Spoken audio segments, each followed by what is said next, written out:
Without a shadow of a doubt, I want to welcome you to the Crunkest Show in the country, man.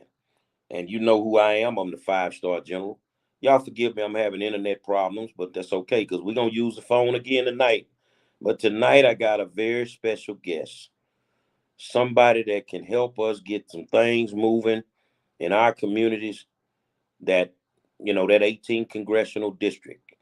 And my guest tonight is Republican candidate Carmen Maria Montiel. How you doing, Carmen? Jerry, it's such a pleasure to be here with you today and to others, all your listeners, and to be able to offer them another opportunity for a change.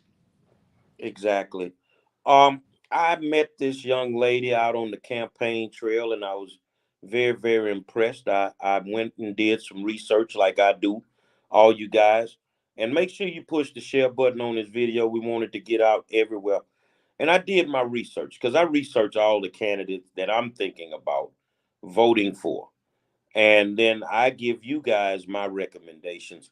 For a long time, Sheila Jackson Lee has been the congressperson over the 18th Congressional District. And for a long time, our community has been forgotten about.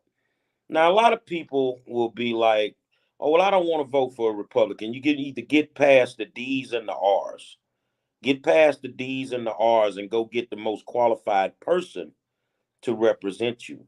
So as I've been out on the campaign trail, I've run into Carmen several times. So when she speaks, I listen.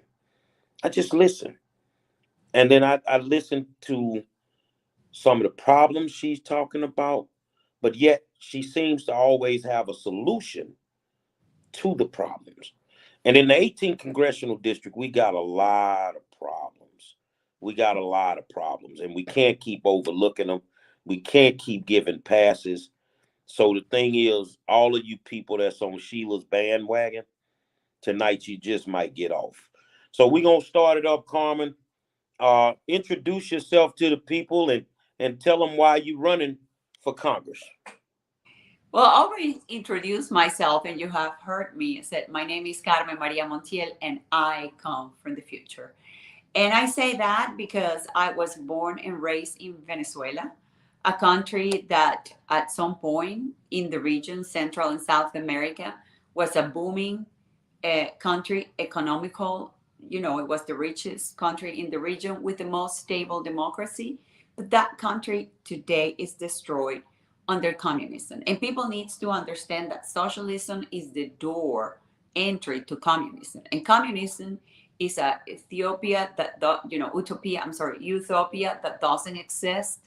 And that it always ends up in crime and death and starvation of the people. And that's what happened in Venezuela. And what happened is I started to see the same path in United States a few years back because this is the communist manual.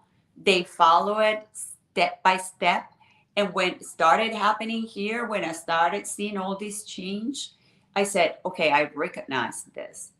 And I said, you know what? I was raised with big responsibility for others, in which we were raised into give to others and to help others.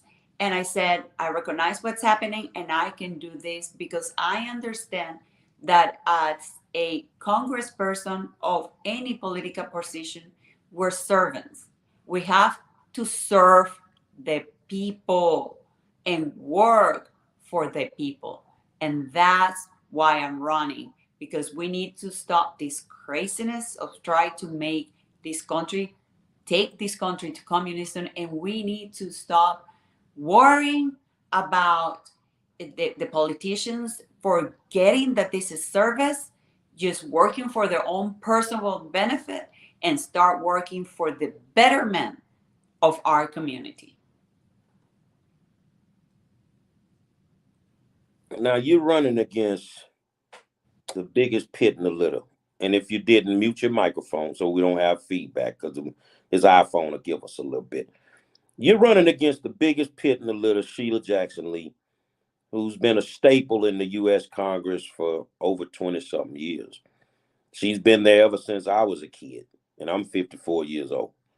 And my community, just as well as other communities inside of the 18th Congressional District, they look horrible. The schools are failing. It's crime everywhere. And now we're dealing with cancer clusters over in Fifth Ward and Cashmere Garden. Why should these people consider to vote for you instead of Sheila Jackson Lee? Because she's been there for 28 years, Jerry. What has she done for the people? Have they seen any progress? Have they seen their communities improve? Have they seen that their kids are better educated? Have they seen that jobs have been created in our district? Have she solved or target this problem with the cancer cluster instead of just talking? And I said, you know what? As I understood since I was a very young person that we have to give to others, and I'm a hardworking person, I'll take this job as working and getting things done and effectively. So are you gonna keep on voting for the same that is doing nothing absolutely for our district and our community?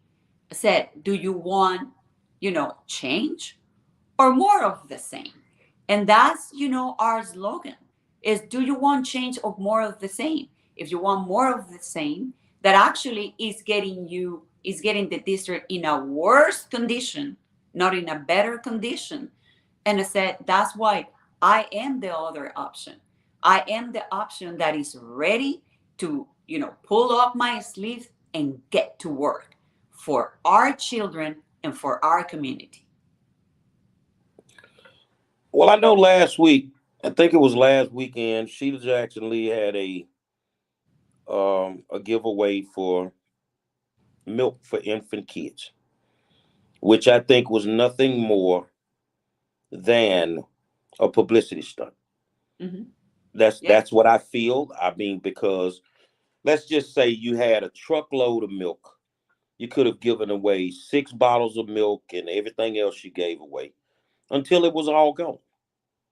But you don't give away 1 bottle of milk when people are basically, their children are starving as infants, and then act like you've done something. Now, I really hope, and you might laugh about this, I really, And really I'm hope, sorry that I laugh about this. Yeah. no, I really, really hope that you give out something other than turkeys, because that's all we've been getting for our votes is turkeys. So let's put you in that scenario. Okay, we Well, need to give away milk. How would you have done it? well, let me tell you. First of all, we should not be in a position when we have to give away milk for babies. Let's start from the basics. How did we get here to start?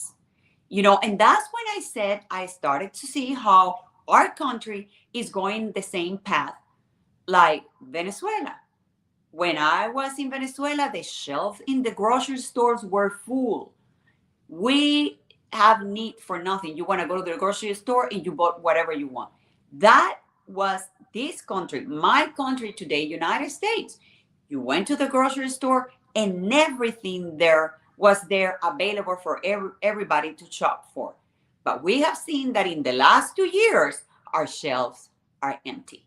How this country, that is the most powerful and number one in the world, now we don't have milk to feed our babies. My first question when I heard she was giving away milk, it was, how can she get milk when mothers can't? I'm a mother of three. Babies, newborns, they eat every 2 hours. How can she just give 1 bottle and 2 little packages, okay, for babies when they eat every 2 hours? That was an insult. And that's exactly what the socialists do. They create the program and then they do proselytism to buy the votes. See, I'm giving you milk. And I'm like, no, we shouldn't be in this position to start with. So I will just target the problem and reactivate and would have never allowed for this country to get in that position, because starving our kids and killing, there is no difference into starving children and killing them, because if you starve them, you're going to kill them. This is murder. How we are allowing this to happen in this great nation. Wow. Well, I tell you what, I feel the same way that you feel. I think they created the problem, supply and demand. And Exactly. then to make themselves look good, right around voting time, they find a way to try to address the problem. Well, hopefully, if she can give away milk, maybe she can give away some gas too, because Oh, gas is $4 a gallon, over $4 a gallon, and I've yes. never seen us in this bad of a shape since in about 30 years. This is ridiculous where we are right now. From a crime aspect, we know that we have a real surge in crime across the country.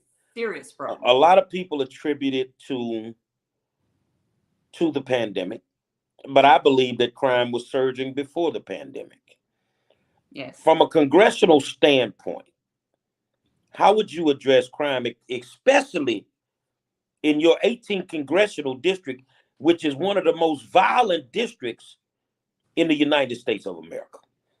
Well, first of all, one of the things that we can do right now, first of all, is close the border, because the open border is one of the aspects that is increasing crime in our country, because we have an influx of hundreds of thousands of people that are coming illegally here, that we don't know who they are and where they are going, if they're good people or bad people, that are part of what's increasing the crime. So we need to close our border, secure our border. Second of all, we know that one of the issues that is increasing the crime is these new problems locally, especially here, that bond reform, in which they are allowing all the criminals to go free. The judges are allowing them to go free. Then we have a glitch in the system where they allow like 300 criminals to go free. In the as a congressperson, we all know that crime is a local issue, but in Congress, we can raise for, if the local government are breaking the law and constitutional law by not protecting individuals, then we can act upon it. And that's what it needs to be done. But it needs to be done. We need to take back the House with reasonable people that will do it. Because right now, with the majority of Democrats, they're not going to do nothing about this when they're going to bring, because, the majority of the Democrats want to defund, the police, and wants to go, they are the ones that want crime to go high, because crime is one of the things that is necessary into this advance of communism, because they need to destabilize the community to advance communism. And we need to understand that this is what's happening right now. Well, you being from Venezuela, some people will be like, wow, she wants to close the borders. I mean, let's talk about closing the borders, because on the borders, I keep telling people it's not choir boys that's coming across the borders, all these people. Yeah, they have some moms that's trying to get over to the US to get a better life, some guys that are trying to get here, bring their families over. But then at the same time, you got a whole bunch of cartel members coming over that border. And Mhm. the surge in crime is ridiculous. And if we understand how the sales, that's what they call them, the drug distribution sales work. You got sales in California, you got them in Arizona, you got them in Texas, you got them in Chicago. You see what I'm saying? This is Yes. where some of the most prominent drug dealers were able to make all of their money, even Miami, all along that Gulf Coast region. So I want you to expound on how important it is to close those borders. And even with you being from Venezuela, some people will be like, wow, she was born in Venezuela and she's talking about closing the borders. Explain to them why it's important. Well, I came here from Venezuela, but I came legally. You know, that's the first and most important aspect. Immigration, what happened is, the Democrats are putting immigration like it's all bundled together. No, there is two aspects in immigration. There is legal immigration and there is illegal immigration. And Democrats want to make it as a whole and say, oh, they just don't want immigrants. They're racist because they don't want immigrants. No, I'm a legal immigrant. And I believe that everybody that comes to this country needs to come legally, needs to be vetted by this country and pass and all the rules that is required to be in this country. And it took me years in order to be able to become a citizen. So that's what I understand. Then the other aspect of the border is the crime. Not only we're talking about the traffic of drug that you just mentioned, because right now all this immigration is run by the many different cartels. I was at the border. I saw what's happening. But I cannot be So you were actually at the border. I went to the border. Wow. And let me tell you, I went to the border, and this was like back around April, and the situation is now even worse than when I went. And I'm going to tell you one point of entry, Jerry. One point of entry, 20 minutes, 90 adults plus children. Can you understand? And this is, imagine we have 24 hours during the day, many different points of entry. And the border patrol is not stopping these people. They're actually a welcome wagon. They're just registered and put it note in them. Then they come the bus from the border patrol. Then there is first border patrol. Then they send a bus. And then they fill up the bus and send them to like halfway houses. When they register and they put them in another halfway house. And then after a few days, they give them, with our money, our tax-paying money, a airplane ticket or a bus ticket to go to the city of their choice where they want to go.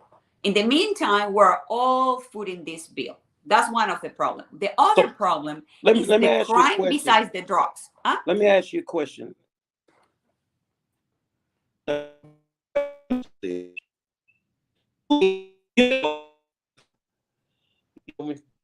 We're in the middle of a pandemic, and were they medically checking these people as they were coming across the border?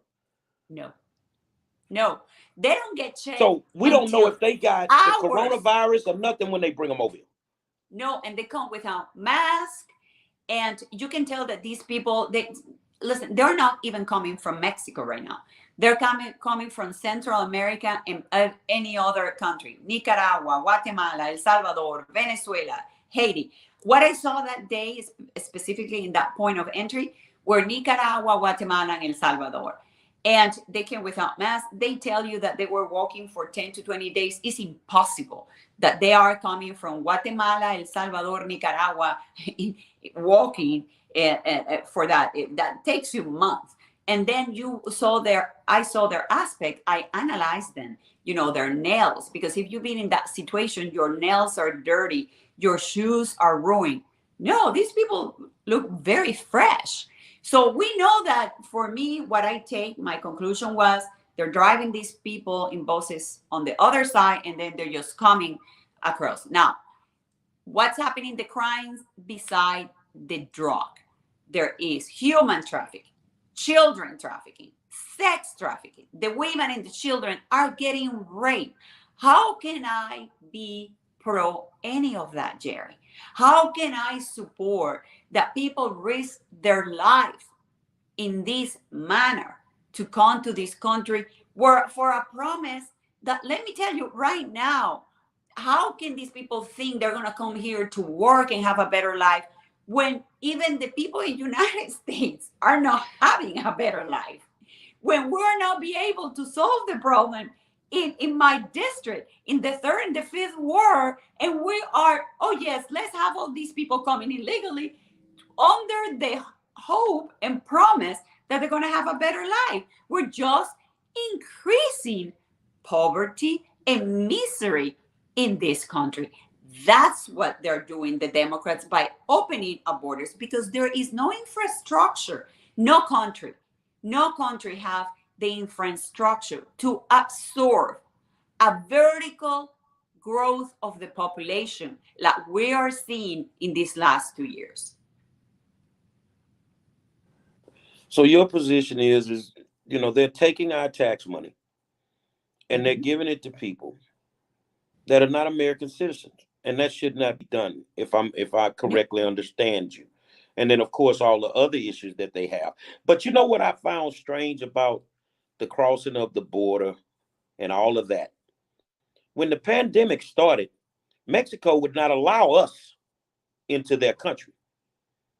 No, They shut the everybody border was down closed. on us, Yeah. but we opened the border to let their people come across. And I really feel that that was designed to replace, and this is just my opinion, not yours, to replace the African American vote, because they now see that a lot of African Americans are not buying in to the lies anymore.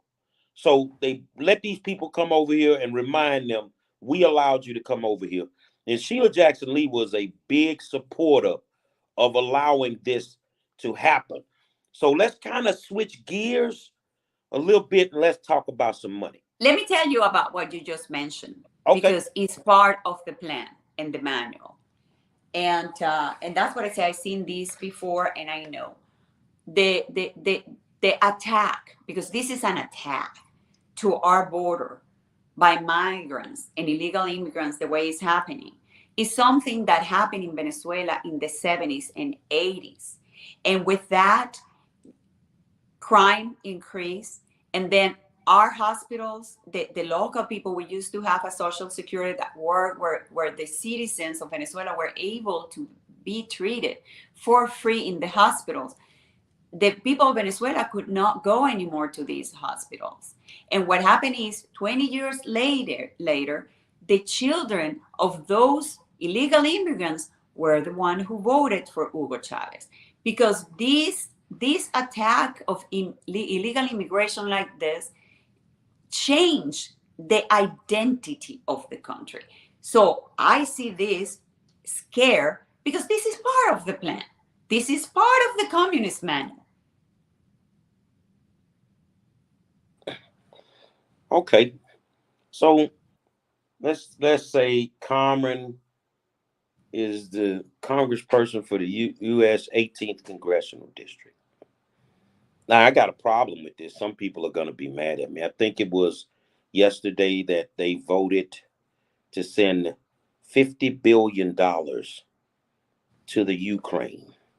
Yeah. 50 billion to Yes. help them get their country back on its feet. But yet the And to United close their States of borders.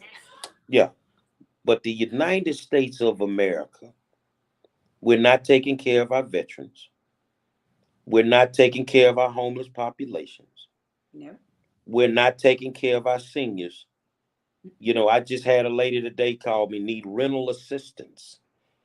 They can't get any help, but you'll take $50 billion of our money and send to a foreign country to help them. What would be your position on that as a U.S. Congressperson? Well, I would be completely against it, because my belief is charity starts at home. We take care first of our people before we take care of other people. And have you read that bill?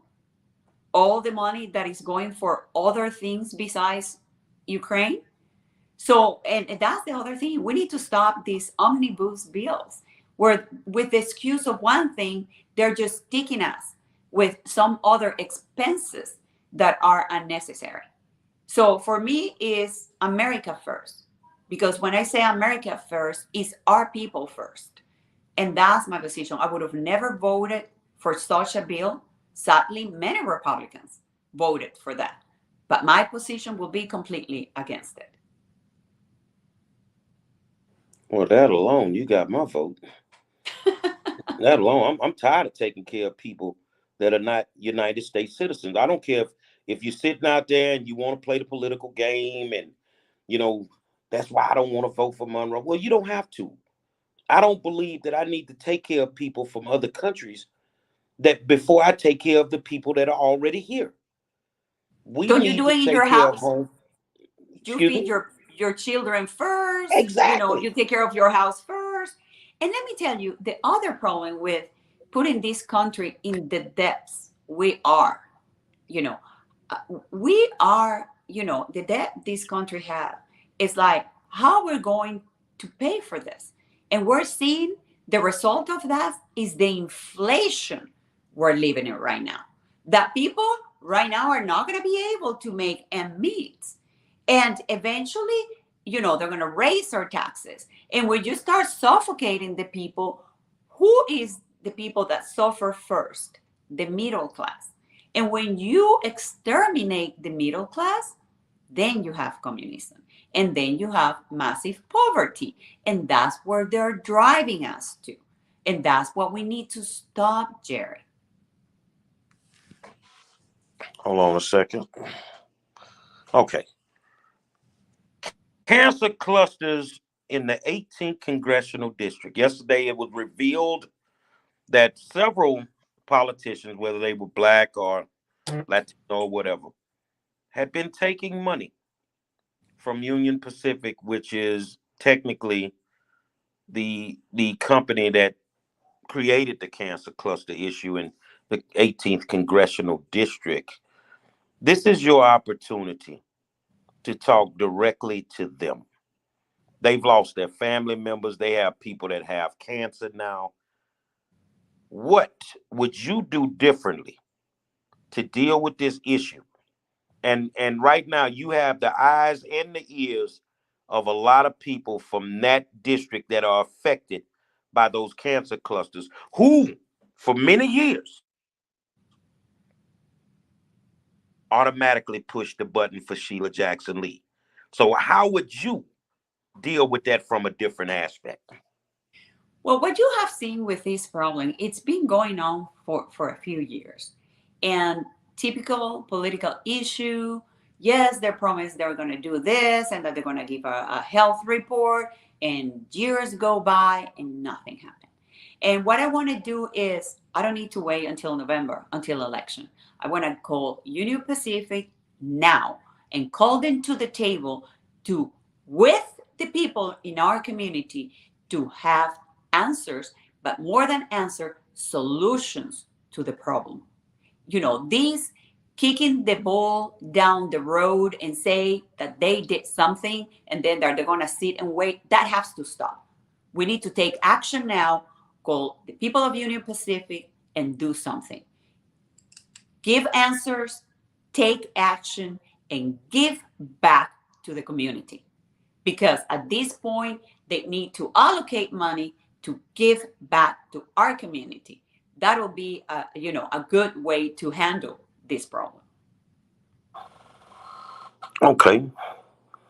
The one thing that I don't think is being done on a lot of levels, whether it's Republicans or Democrats, is holding Joe Biden accountable for a lot of the campaign promises that he made.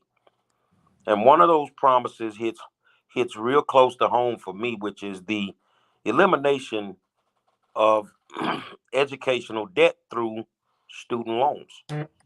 How would you hold the Biden administration accountable to own up to a lot of those promises that he made and now he's not keeping? Well, that's one again what I said.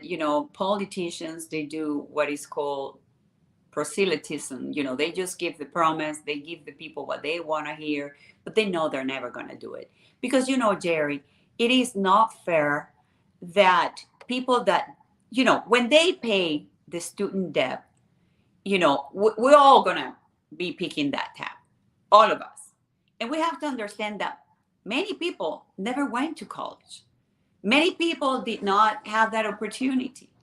And why would the people that didn't have that opportunity will have to pay for that? You understand that it is a promise that Joe Biden knew he could not deliver. Now, I'm going to tell you what we need to tackle. What we need to tackle is the increase, the outrageous increase in college education. Because the reason why I came to this country is to further my education. I went to college here. I graduated in 1999 in East Tennessee State University. You know how much my semester cost? $800. And that was just my semester plus books. I need to understand now why, because I have children in college. Two already graduated, one is going back to college. Why is it costing $80,000 a year? What we need is to understand why the cost of education have going this far, that now Joe Biden have to promise that he is going to pay for the debt, when this should have never happened, because education stayed the way it was when I came to this country, we would not have this problem to start with. And actually, people will be going to college to getting degrees in which they can get jobs. But now people is going to college to get all these liberal all arts degrees that, they will never make a salary to pay for the amount of debt they have. So we're doing something terribly wrong here, and that needs to stop. All right. Let's talk to the moms. Let's see. Oh, that's One of very the big important. I'm a one, mother. one of the biggest issues in the country right now, and it'll come down in the Supreme Court in the summer, is Roe versus Wade. Um, it's a tough subject, and a lot of politicians run from it. They run from this subject. How do we deal with the abortion issue in the United States of America? Now, I want you to take a deep breath, but you're a mom, so now you get to talk to the moms. Where do you stand on it? Well, I'm a mother. Every time I look at my children, I cannot imagine not having them, or having decided not to having them. They are a blessing in my life. And I cannot understand how people will, choose that route. Now, we are living the 21st century, and we go back to responsibility. Why people decide that abortion should be used as a contraceptive? Why people are not responsible with their lives, and take the steps, to avoid pregnancy. And when they get pregnancy, is because something they want to have. I saw a meme recently that said, if you were able to wear a mask for 2 years, why wouldn't you wear, and excuse me, that a condom when you have sex? We're talking back about responsibility. Why people is so that they want to sell you that abortion will have to be used as contraceptive. We need to be responsible and think, and for the people, that all these pro-choice people, this is not about your body. This is somebody else's body. Once God decided that that life is made, that's God's decision, and we're nobody to take, to end, or to interfere with that blessing. Because really, I heard the other day, it said, each one of us, we're a miracle. The fact that we were conceived and we're here, we are a miracle. Wow. The 18th Congressional District, as I said earlier, is one of the most violent districts in the Yeah. country. It's a lot of murder. I saw Chief Troy Finner from HPD, Mayor Turner in D.C. earlier this week at an event in the Rose Garden with Biden, um, and they were saying that crime has decreased In That's a Houston, lot. about 40%. That's a lie. That's the And you biggest know lie. what's so crazy? If it did, it didn't decrease today because we got about 6 murders in Houston today alone. Yes, it's come on. We're above Chicago right now in crime rate. No, we're number one. How can he say that? Do you in some aspects of being a congressperson, especially with the local level, you won't be able to touch it, but you have influence as to how to deal with it.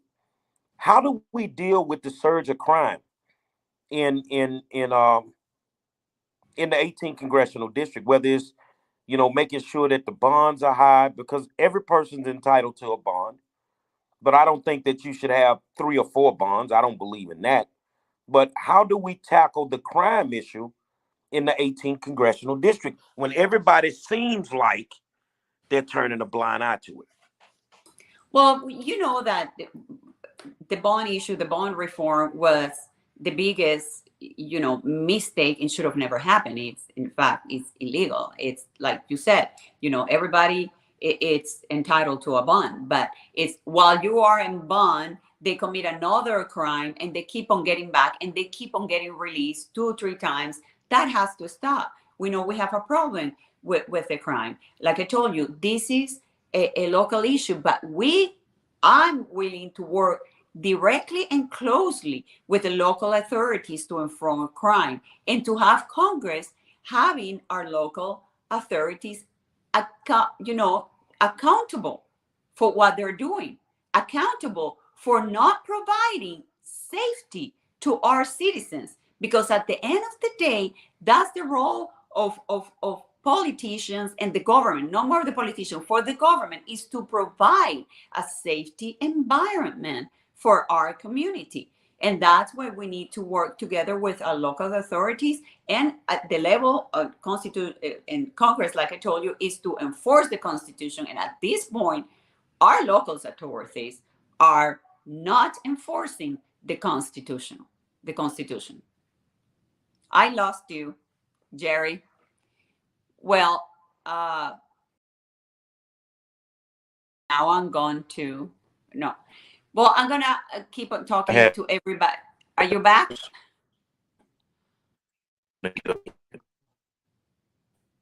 You're cutting off.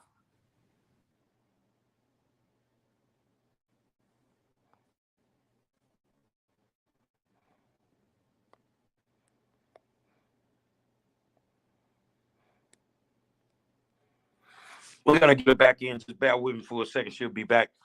These connection issues are crazy right now. So, but Carmen Maria Montiel is running the 18th congressional district, and she's running against Sheila Jackson Lee.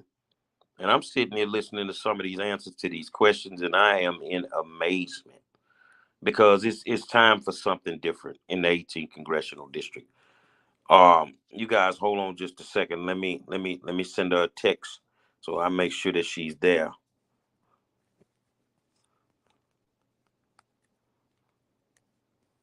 All right. Yeah. So I'm trying to get her back in so that we can finish this discussion. Let's see.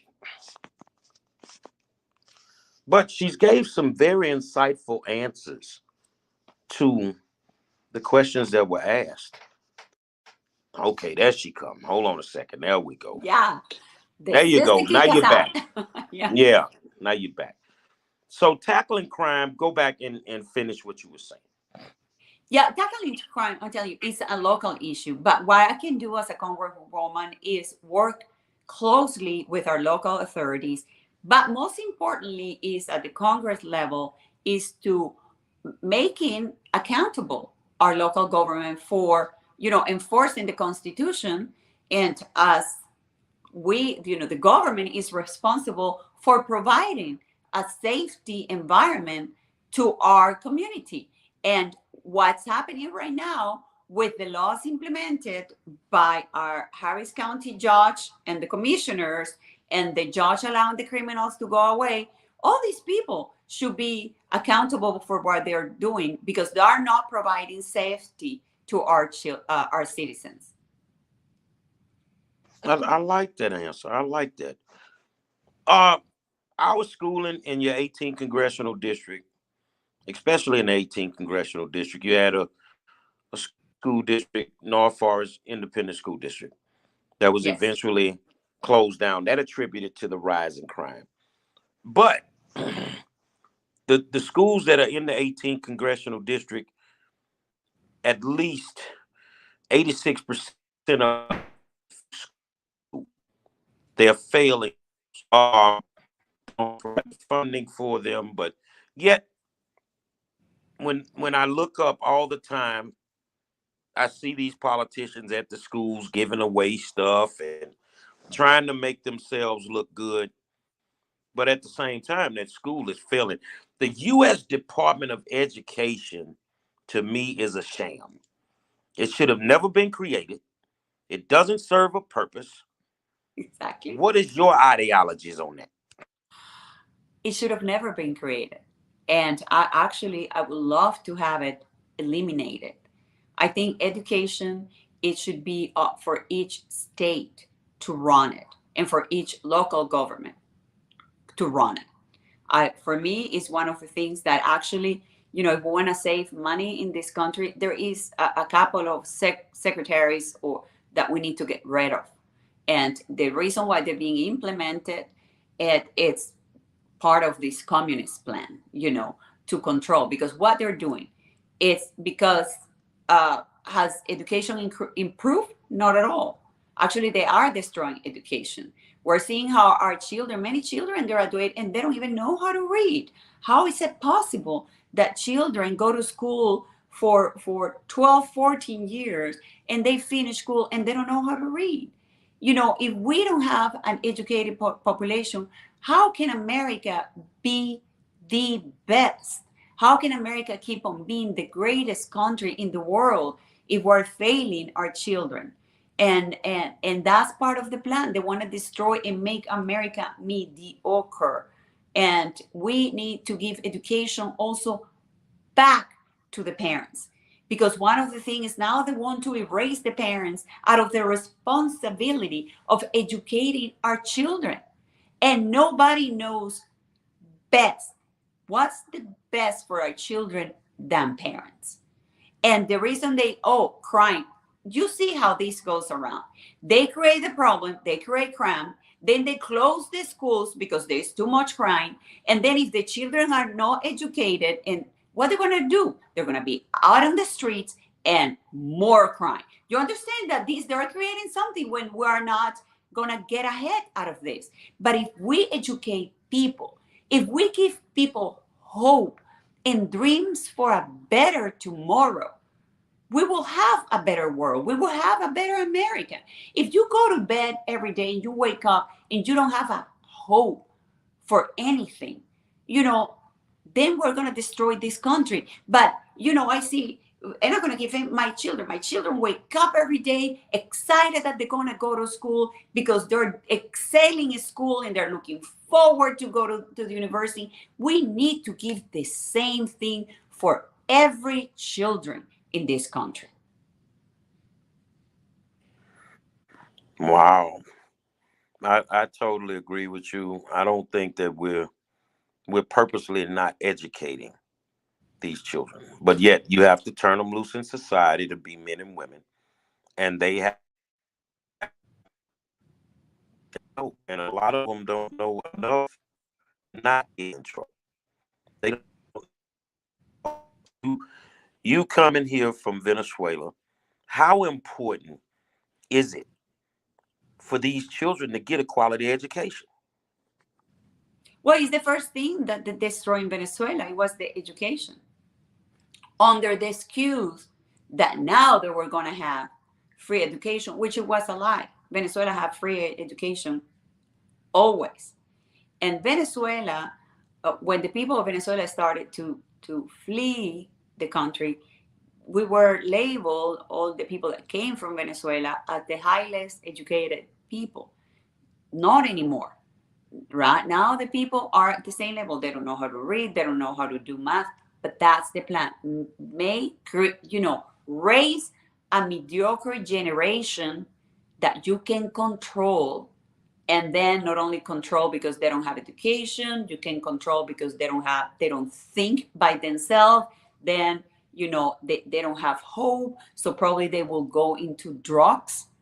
So you see, it is part of creating this misery. And I think the best thing we can do is actually create more school and reinforce education, especially in my district, is to create trade education. Not everybody is made to go to college, and not everybody that go to college is able to make a good living. We're seeing it so much. They're not making a good living that they're not able to pay their debt, while some people go to trade school and they're making a six-figure salary. And that's what we need to give to the people in our district, and bring money from the federal government to create jobs, especially in the position we're in Houston. We have the port. We have the second most important port in the nation, with a rail system that we're talking about. Okay, we have all the ingredients not to have the problem we're having in District 18, but nobody wants to do anything about it. They just want to talk, but no action.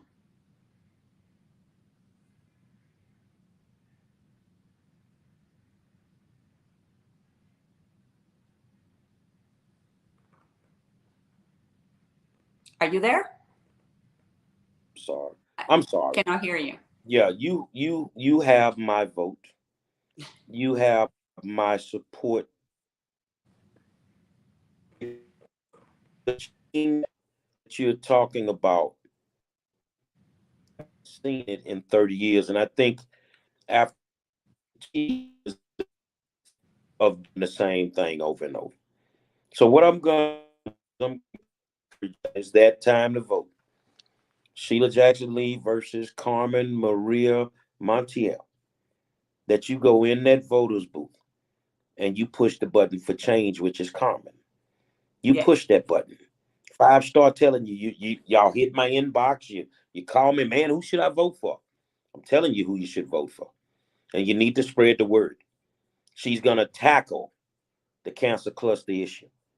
She's gonna tackle the poor educational issue in the congressional district 18 over here. She's going to go to work. And me and her have talked. I mean, we kind of think on the same levels on a lot of things. We don't want to get in office to get rich. We want to get in office to do the work. So now you need to make that decision, and it's not a hard decision to make. It's not a hard decision to make. So what I'm gonna do, yeah, I'm gonna play this card right now. Because a lot of them, especially our African American politicians, they like to wait. When my Latino community, you got some hope. Time for you to go to the polls and do what you need to do. Get somebody that's highly qualified, somebody that's educated, somebody that has passion, somebody that came from nothing and turned herself into something. That's the American dream. That is That's the American dream. Final that's thoughts. I'm gonna leave them with this, and I want you to one more time who you are, what you're running for, and why should they vote for you. Well, my name is Carmen Maria Montiel. Um, my education was journalism. I was, in fact, anchor woman for Telemundo when I came to Houston. I'm a businesswoman. I developed a medical practice. I'm a realtor. I'm a real estate investor. I'm a mother of three children. That is my main motto why I'm doing this. I want a future for my children. I want a future for your children.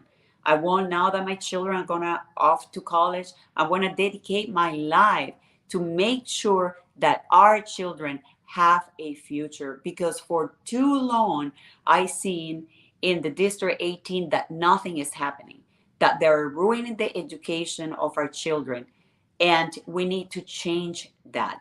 That we need to create jobs in the district. We need to educate our children. And why they should vote for me? Because if you, what I ask people, I say, do you want change or do you want more of the same? If your life better now that 3 years ago, 5 years ago, 10 years ago, is it better now?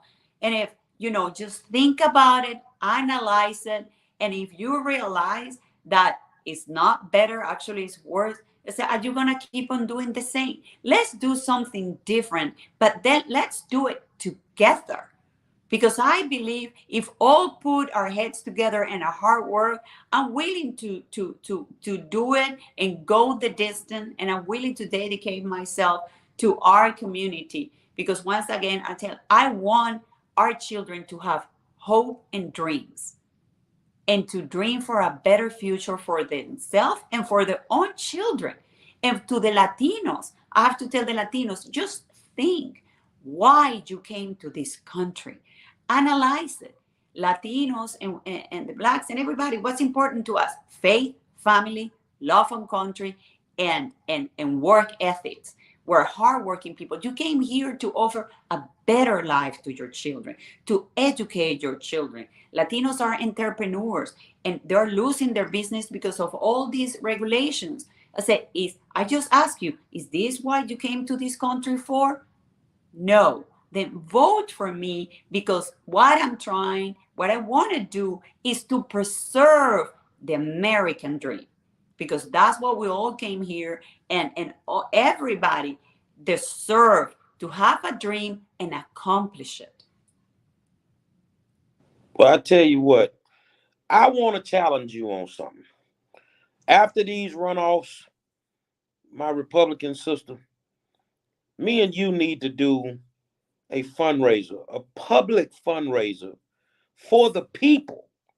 For See, the because people. the average Joe never gets to dress up and come to these fundraisers, and we need to do something just for the people, and bring them in, treat them the way that they need to be treated, and show them that they're an important piece of that actual American dream. I want to thank you for taking time out of your busy schedule to sit down and talk to me today. Let's bring you back in the summer. Let's bring you back. Please. When we really start the election run, and I'm gonna stomp for you, and I'm gonna get out there, and we gonna go, and we gonna win this race. You gonna win the 18th congressional district, and I'm gonna win House District 131 and be the We state will rep. win. And I will be your backup at the state level to get some We will things win, done. and we'll work together, Jerry. We need, and the Republican Party needs more people like you and me, like I said, to show the face of America, because the face, you, me, and it, we're part of the face of America, and we need to be represented in our party and in our government. Exactly. So I want to thank you guys. Tomorrow night, he's running for Harris County Judge. He's in a runoff. His name is Vidal Martinez. He's going to come sit down with Five Star tomorrow night. So from the congressional level to the state level to the county level, I'm going to give it to you. And then Tuesday, you got to make some decisions in the runoffs. And then in November, we going to clean house. Until tomorrow night, I holler at you.